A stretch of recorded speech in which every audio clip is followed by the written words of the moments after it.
There's an old saying, evil spirits can't approach when the name of the brave is called. It's believed that invoking the name of a protector keeps the supernatural forces at bay. In a small, quiet village named Pinewood, there was an eerie place that no one dared to speak of. The sun's light itself felt unsettling here, as if it couldn't quite break through the dense mist. Everything in this village moved slowly, so slowly that you could hear the rustling of every falling leaf. In the center of this village stood an ancient tree, a massive old oak. The elderly villagers would gather beneath its shade, sharing tales of the past. But among those stories, one was always avoided. This story was about the third alley in the village. Pinewood village only had 3 alleys. The first alley led to the temple, the second to the market, and the third, well, no one ever spoke about it. It wasn't that it didn't exist, but it was ignored, as if it was a bad memory that no one wanted to acknowledge. This alley had no homes. It was lined with dense acacia trees on both sides, and at the very end, a deep, dry well stood, abandoned and forgotten. Among the children of Pinewood, there was a boy named Jack. He was curious, always with a gleam in his eye, and 1,000 questions racing through his mind.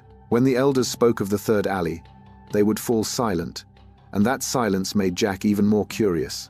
He would often ask his grandmother about it. "Grandma, why don't you tell me about the third alley?" he would ask. His grandmother would take a long, deep breath, her voice trembling slightly. "Jack, don't go there. Time stops there." Jack's eyes would widen with curiosity. "Time stops? But how, Grandma?" She would only shake her head and get lost in other tales, leaving Jack more intrigued than ever. One night, when the moon was hiding behind dark clouds, Jack couldn't sleep. His mind kept drifting back to the mysterious third alley. He had to see it for himself. With a quiet resolve, he slipped out of bed, opened the door, and crept into the dark night. His small shadow danced along the rough village roads as he moved forward, passing the first alley, then the second, until he reached the third. The third alley was unlike the others. The first 2 alleys had homes and soft lights glowing from within, but the third was shrouded in darkness, as if a cloak of shadows had been thrown over it. The acacia trees loomed like long, skeletal fingers, reaching out to pull him in. Jack felt his heart race. His footsteps faltered as a faint whisper drifted through the air, as though someone, or something, was calling him from far away. "Jack, come closer." The voice was so clear, so chilling, that his skin prickled with fear, but his curiosity pushed him forward. He took a deep breath and stepped into the alley. The moment he crossed the threshold, a strange coldness enveloped him. It was a chill, like nothing he had ever felt before, a coldness that seemed to come from the very earth itself. The wind had stopped, and the rustling of the leaves ceased. All that remained was that voice, growing louder with every step he took. "You've come! You've come!" The alley seemed to stretch endlessly, with the trees growing thicker and the darkness more oppressive. Jack's heart beat faster. Suddenly, a dim light appeared in the distance, coming from the direction of the well. He ran towards it, desperate for something familiar, but as he reached the well, the light vanished. The well was a deep, dark hole, as black as the void. It felt like a gateway to another world, a place where time and space had no meaning. A cold breeze hit Jack's face, sending a shiver down his spine. He took a step back, his breath coming in shallow gasps.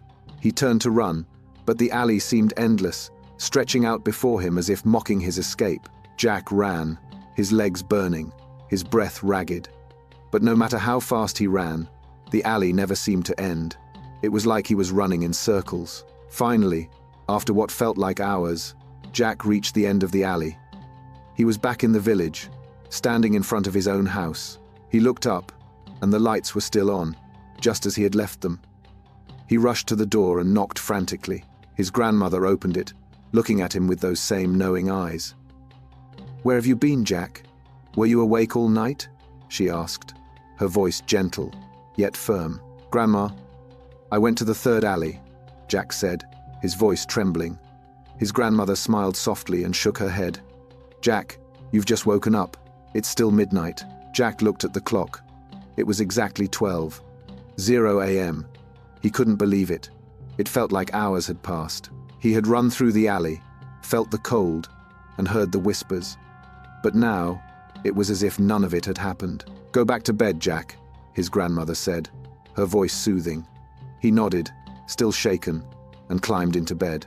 But sleep didn't come easily. His mind raced with the events of the night.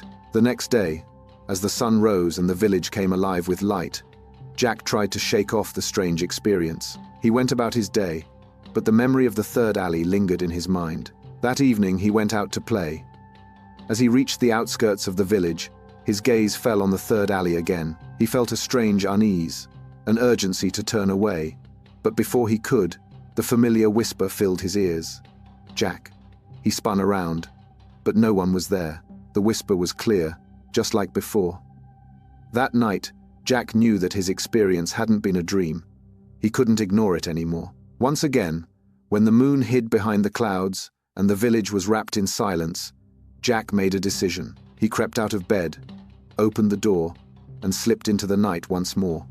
This time, he was determined to uncover the truth. He passed the first alley, the second, and then stood at the entrance of the third. The darkness here felt different, heavier. It pressed against him, urging him to turn back. But Jack moved forward, his feet dragging as the whispering grew louder. As he entered the alley, a strange coldness enveloped him once again, and the world around him seemed to freeze.